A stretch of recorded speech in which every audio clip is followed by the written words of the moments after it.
Thank you very much. Chinaemeze. Chinaemeze. Chinaemeze. You in the Chinaemeze age grade of our. I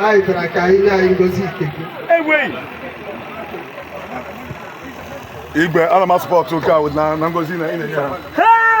Chinaemeze. Chinaemeze. Chinaemeze. Awa.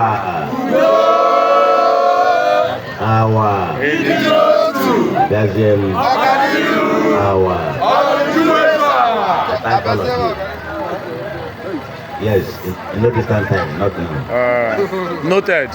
Awa. Ogadrono manaha Jesus. Ogadrono manaha Jesus. This is a very vibrant young age grade. I appreciate all of you.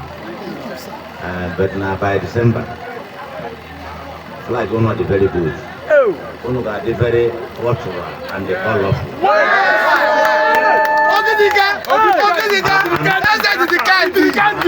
I'm not to come with the music. Why? You come with our cultural and traditional. Is it not true?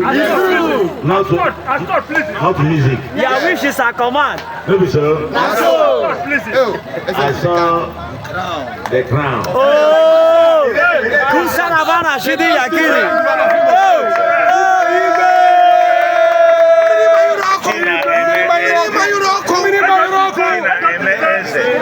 Chinaemeze. And the crown is here. Why? It's not true. It's true. Okay, I don't know Jesus. They won't know. This year, by next year,